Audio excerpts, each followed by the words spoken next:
दिल्लीतलं ढुमकं वाजलं का गुबुगुबू मान डोलवणारे नंदी बैल पाठवायचे नाहीत, आता आमच्या हक्कांसाठी गरजणारे वाघ पाठवायचेत। आम्ही ज्या राजकारण्यांना विश्वासाने मतं देतो ते राजकारणी पक्ष तरी बदलणार नाही तर अख्खाच्या अख्खा पक्षच फोडला जाणार। एकदा फक्त आई बापाचा चेहरा डोळ्यासमोर आणा की ज्या बापाने लहानपणी तुम्हाला खांद्यावर खेळवलेलं असतं, ज्या माऊलीने तुम्हाला अंगा खांद्यावर खेळवलेलं असतं, त्या माऊलीला तुम्ही आत्महत्या केल्यानंतर तुमचं पडलेलं शरीर बघून त्या माऊलीच्या काळजाला काय घरं पडतील याचा एकदा विचार करा। पाथर्डी येथे आयोजित युवा महासंवाद अभियानाच्या समारोप सोहळ्यातून अमोल कोल्हे यांनी तुफान भाषण करत शेतकरी बेरोजगार तरुणांच्या काळजात हात घातला। त्याचबरोबर राष्ट्रवादी सोडून गेलेले गद्दार आमदारावर जोरदार निशाणा साधला। तुम्हाला शेतकऱ्यांच्या तरुणांच्या हक्कासाठी लढणारे वाघ संसदेत पाठवायचे आहे, भाजपच्या तालावर मान हलवणारे नंदी बैल पाठवायचे नाही, असा टोला अजित पवारसह इतर आमदारांना लगावला। महाराष्ट्रातून 48 खासदार निवडून जातात। किती? 48 खासदार निवडून जातात। जे सत्ताधारी पक्ष आणि त्यांचे मित्र पक्ष आहेत ना, या 48 पैकी त्यांचे 39 खासदार आहेत। माझ्या पत्रकार बांधवांना कल्पना आहे याची? माझ्या पत्रकार बांधवांनी सांगावं, या 39 सत्ताधारी पक्षाच्या खासदारांपैकी मला एक खासदार दाखवून द्या जो माझ्या शेतकऱ्यांच्या प्रश्नाविषयी बोलतो, मला एक खासदार दाखवून द्या जो माझ्या महाराष्ट्रातून उद्योगधंदे जातात त्याविषयी बोलतो। त्यामुळे माझ्या युवकांनी आता हे ठरवायचंय, दिल्लीतलं ढुमकं वाजलं का गुबुगुबू मान डोलवणारे नंदी बैल पाठवायचे नाहीत, आता आमच्या हक्कांसाठी गरजणारे वाघ पाठवायचेत, ही गोष्ट ध्यानात ठेवा। आज ग्रामीण भागातल्या माझ्या तरुणाला वयाची 30 उलटली तरी पोरगी मिळत नाही। बापाला चिंता पडते पोराचं लग्न कधी होणार, आईला चिंता पडलेली असती आता घरात सून कधी येणार। जर स्थळ बघायला गेलो तर काकी उत्तर हेच मिळतं, पोरग शेतीवर असलं तर पोरगी देत नाहीत, जर काम असलं नोकरी असली तर छोकरी मिळती, पण जर काम असण्यासाठी जे उद्योगधंदे पाहिजेत, टाटा एअरबस पळवून नेला, वेदांता फॉक्सकॉन पळवून नेला, बल्क ड्रग पार्क पळवून नेला, महाराष्ट्रातून एका पाठोपाठ एक महाराष्ट्राच्या ताटात वाढलेलं हिसकावून नेलं जातंय आणि महाराष्ट्रातले सत्ताधारी, महाराष्ट्रातले सत्ता पक्षाचे लोक याविषयी काहीच बोलत नाहीत। ते काय बोलतात तुमच्याशी? ते फक्त रंगांविषयी बोलतात। या अमुक रंगाचा झेंडा, तमुक रंगाचा झेंडा, ह्याव करून त्याव करू एवढंच सांगितलं जातं। एक साधा प्रश्न विचारतो तुम्हा युवकांना, 2 मित्र असतात, एक हिंदू असतो एक मुस्लिम असतो, दोन्ही मित्र रस्त्याने चाललेले असतात, रस्त्याच्या एका बाजूला मंदिर असतं दुसऱ्या बाजूला मस्जिद असतं। हिंदू बांधव काय करेल? कुठं जाईल? मंदिरात। मुस्लिम बांधव कुठं जाईल? मशिदीमध्ये। दोघांचं काय चुकलं? बरोबर केलं। आता दुसऱ्या दिवशी दोघे पुन्हा निघाले, रस्ता तोच आहे, एका बाजूला मंदिर आहे एका बाजूला मस्जिद आहे। अमोल कोल्हेची सभा ऐकायला चालले होते, पण अमोल कोल्हे 3 तास उशिरा आला, पोटात कडकडून भूक लागलेली आहे, एका बाजूला मंदिर आहे एका बाजूला मस्जिद आहे, पोटात भुकेने कावळे कोकलतायत आणि समोर जेवणाचं हॉटेल आहे। दोघं आधी कुठं जातील? दोघं आधी कुठं जातील? जर दोघं आधी मंदिर आणि मस्जिद सोडून हॉटेलमध्ये जाणार असतील तर माझ्या भावांनो आधी हे समजून घ्या की पोटातल्या आगीला आणि ती आग विझवण्यासाठी जी भाकरी मिळते ना, त्या भाकरीला कुठली जात नसते, कुठलाही धर्म नसतो। आणि म्हणून तुम्हाला जातीच्या राजकारणात, धर्माच्या राजकारणात गुरफटलं जातं। कधीतरी सांगितलं जातं अमुक इतक्या कोटी रुपयांचा सागरी सेतू बांधला, अभिनंदन आहे। अमुक सांगितलं जातं इतक्या कोटी रुपयांची, हजारो कोटी रुपयांची संसदेची नवीन इमारत बांधली, अभिनंदन आहे। एकदा सांगितलं जातं हजारो कोटी रुपये खर्च करून जी 500 वर्षांची जी मागणी होती ते राम मंदिर उभारलं, त्याचाही अभिमान आहे। पण महत्त्वाचा प्रश्न हा आहे की त्या मंदिरात जाण्यासाठी, त्या संसदेत मागणी करण्यासाठी, त्या पुलावरून जाण्यासाठी, त्या हायवेवरून जाण्यासाठी आधी माणूस तर जगला पाहिजे, आधी माणूस तर टिकला पाहिजे।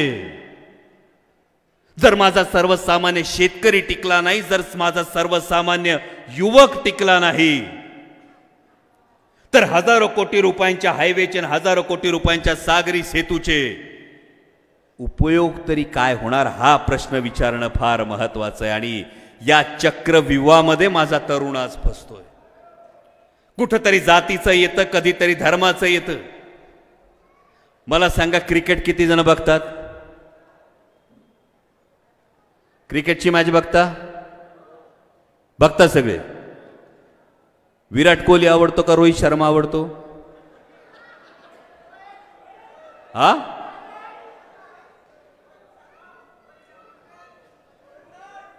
भावा, रोहित शर्मा जेव्हा 6 मारतो तेव्हा तू टाळ्या वाजवतो का तू रडतो?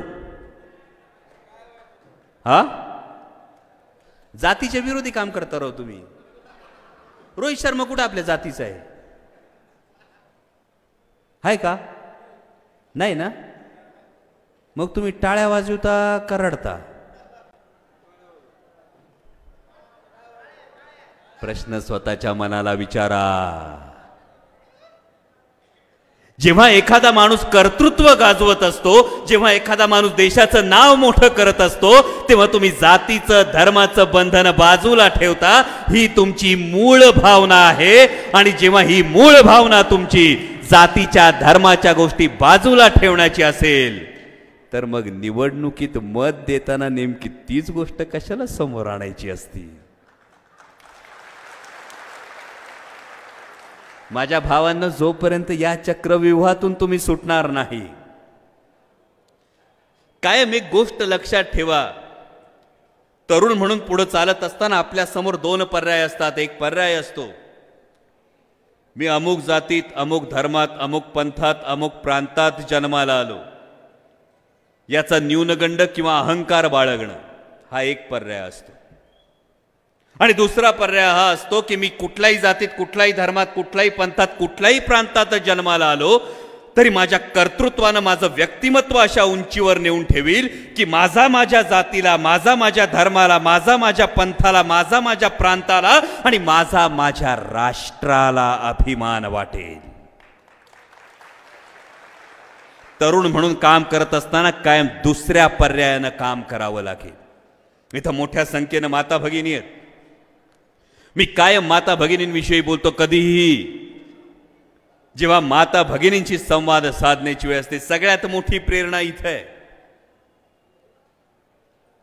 म्हणजे जर काम करण्याची सगळ्यात मोठी प्रेरणा असेल, निस्पृहपणे काम करण्याची सगळ्यात मोठी प्रेरणा कोण असेल, तर ती फक्त आपली माऊली असते.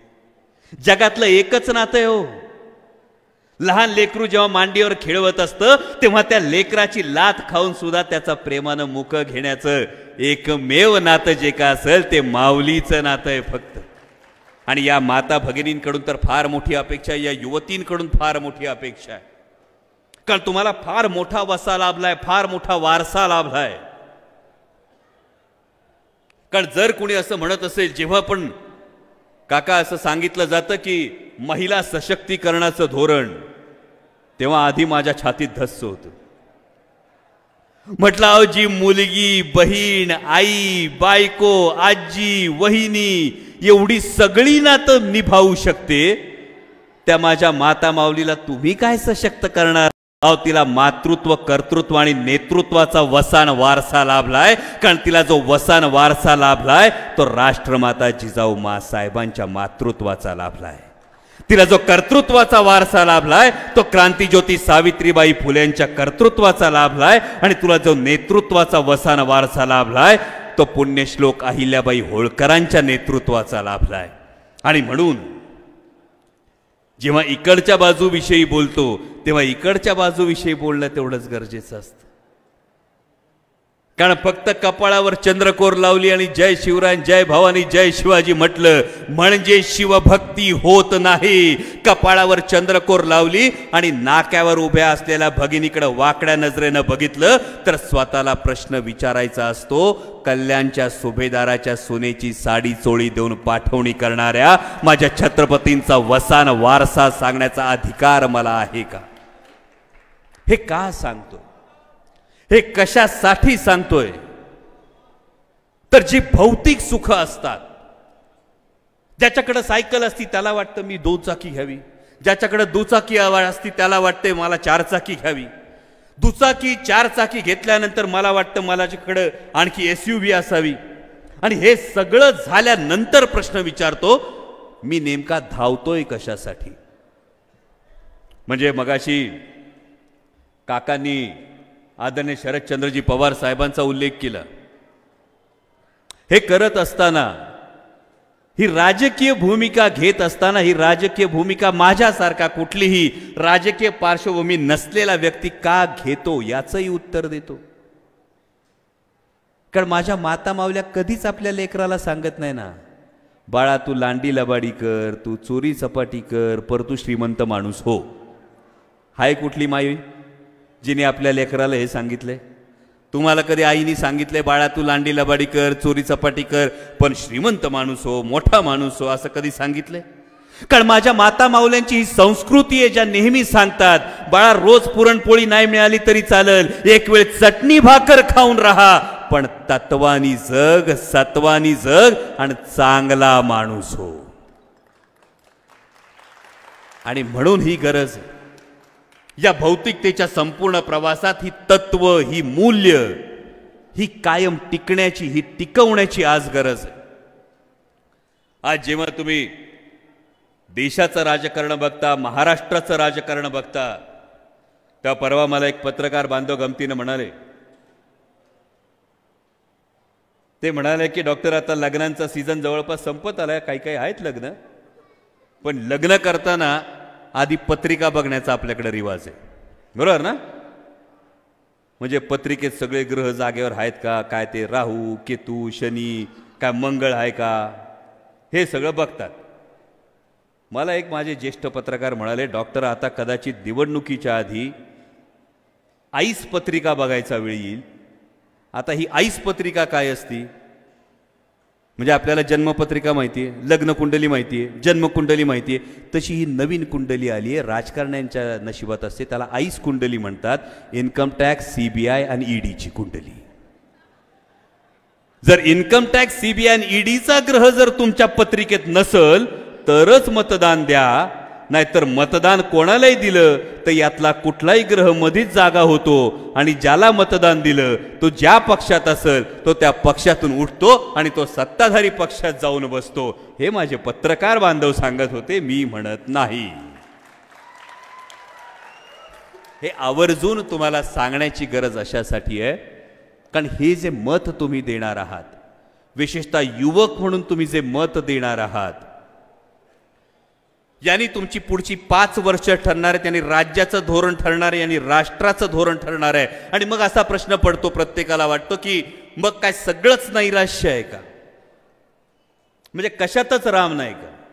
म्हणजे आमच्या बापाच्या शेतमालाला भाव मिळणार नाही, आमच्या नोकरीसाठी ज्या काय परिस्थिती आहेत, ज्या काय संधी आहेत, ते उद्योगधंदे पळवून नेले जाणार, आम्ही ज्या राजकारण्यांना विश्वासाने मतं देतो ते राजकारणी पक्ष तरी बदलणार नाही तर अख्खाच्या अख्खा पक्षच फोडला जाणार. मग सगळीकडे निराशा आहे का? जेव्हा हा प्रश्न येतो तेव्हा सुरुवातीला जे म्हटलं, सूर्यकुळाचा दिव्य वारसा प्रियपुत्रांना तुम्हा मिळे, अंधाराचे करू न पूजन, व्रत घुबडांचे करू नका. त्यामुळे या अंधाराकडे बघण्यापेक्षा त्या उजेडाकडे बघणं जास्त महत्वाचं आहे. आज महाराष्ट्राच्या राजकीय क्षितिजावर जेव्हा आपण बघतो तेव्हा आजही या वयात 83 वर्षांचा एक योद्धा महाराष्ट्राच्या हितासाठी लढताना आपण बघतो. राजकीय भावना, राजकीय विचार बाजूला ठेवा. जर लढण्याची प्रेरणा घ्यायची असेल तर आदरणीय शरदचंद्रजी पवार साहेबांकडे बघा.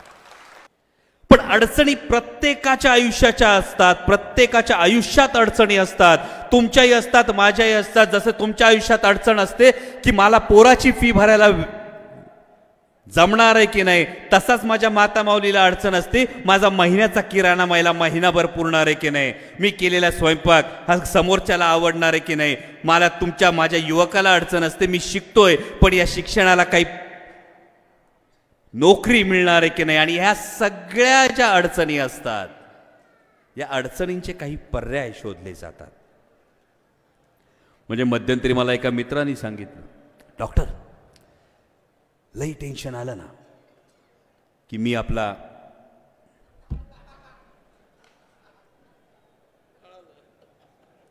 काही गोष्टी ठराविक लोकांनाच कळतात. त्याला मी तोच प्रश्न विचारला, खूप टेन्शन आल्यानंतर जेव्हा तू तो ग्लास भरत असशील तर काय होतं? त्यांनी मला सांगितलं, डॉक्टर कसं असतंय, आता हे खरं आहे का सांगा, तू हसलाय, सगळं टेन्शन त्याच्यात मिसळलं का टेन्शन विसरून जातं, बरोबर?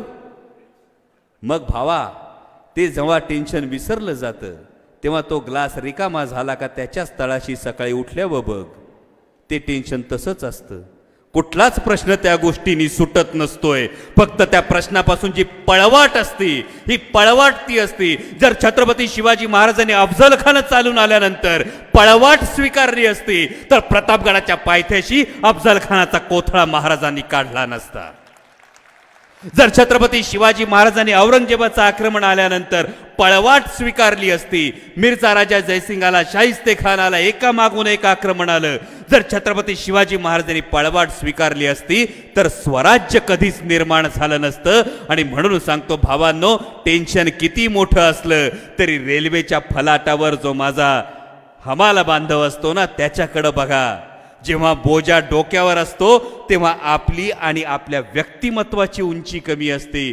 तोच बोजा खाली टाकून त्याच्यावर स्वार होण्याचा प्रयत्न केला तर तुमची आणि तुमच्या व्यक्तिमत्वाची उंची वाढेल.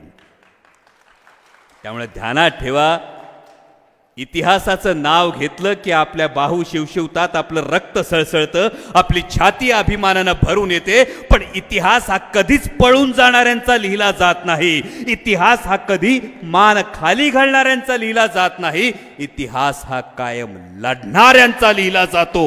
आणि मग ती लढाई करिअरची असेल, ती लढाई आयुष्यातली असेल, ती लढाई कोणत्याही समस्येची असेल, पण माझ्या भावांनो, जर छत्रपती शिवाजी महाराजांचे मावळे म्हणवायचं असेल तर लढणं कधी सोडू नका. मगाशी काकांनी सांगितलं, खरंच काळजाला घरं पडली. 25 ते 30 वयोगटातली जर 250 पेक्षा जास्त युवक, या तालुक्यातले युवक जर आत्महत्या करत असतील तर एकच सांगतो भावांनो, आयुष्यात नैराश्य आलं, आयुष्यात असं वाटलं की माझे सगळे मार्ग संपले, आयुष्यात असं वाटलं की आता सगळं काही संपलंय. आणि चुकून जरी असा पळपुटेपणाचा, आत्महत्येचा विचार जर मनात डोकावला ना, तर एकदा फक्त आई बापाचा चेहरा डोळ्यासमोर आणा. एकदा फक्त आई बापाचा चेहरा डोळ्यासमोर आणा की ज्या बापाने लहानपणी तुम्हाला खांद्यावर खेळवलेलं असतं, ज्या माऊलीने तुम्हाला अंगा खांद्यावर खेळवलेलं असतं, त्या माऊलीला तुम्ही आत्महत्या केल्यानंतर तुमचं पडलेलं शरीर बघून त्या माऊलीच्या काळजाला काय घरं पडतील याचा एकदा विचार करा. ज्या बापाने अंगा खांद्यावर खेळवलंय त्या बापाला जर तुमची तिरडी खांद्यावर घ्यावी लागली तर त्या बापाला काय विचार करावा लागेल याचा एकदा विचार करा. आणि एकदाच सांगा मनाला, अरे कोंडून मारलं ना तर साधं मांजर सुद्धा नरडीचा घोट घेतं, तुम्ही तर वाघाचे बछडे आहात, वाघाचे बछडे. जो हरलेला असतो आणि जिंकलेला असतो याच्यात एकच फरक असतो. माहितीये काय फरक असतो? एक हरलेला व्यक्ती आणि एक जिंकलेला व्यक्ती याच्यात एकच फरक असतो, आणि तो म्हणजे जिंकलेल्या व्यक्तीने हरलेल्या व्यक्तीपेक्षा एकदा जास्त प्रयत्न केलेला असतो, जो त्याला विजयापर्यंत नेतो. हा प्रयत्न करणं सोडू नका. विजय तुमचा आहे, भविष्य तुमचं आहे, आणि हे तुमचं भविष्य घडवण्यासाठी जाता जाता माझ्या आवडीची फक्त एक कविता सांगतो आणि तुमचा निरोप घेतो. आयुष्यात जेव्हा जेव्हा अंधारून येतं तेव्हा तेव्हा ही कविता मी कायम समोर ठेवतो. कविता अशी आहे, ध्येय माझे सूर्य आणिक वाट आहे प्रकाशाची, ध्येय माझे सूर्य आणिक वाट आहे प्रकाशाची, वेग माझा वायूचा अन उर्मी आहे तारुण्याची, उदासीनता अन नैराश्य तर केव्हाच मागे टाकले, उत्साह अन चैतन्य आता सोबती माझे चाहले. मार्गात माझ्या येईल जो संपलाच तो पाहिजे. मग काळ आला जरी तेव्हा मागे नाही हटायचे. वाटेवर प्रगतीच्या या काळोख कोठेच नाही. वाटेवर प्रगतीच्या या काळोख कोठेच नाही. संपली प्रतीक्षा आता. मार्ग माझा दूर नाही. मार्ग माझा दूर नाही. धन्यवाद. यावर तुम्हाला काय वाटतं ते कमेंट करून नक्की सांगा. आणि व्हायरल मराठी चॅनलला सबस्क्राईब केले नसेल तर सबस्क्राईब करायला विसरू नका.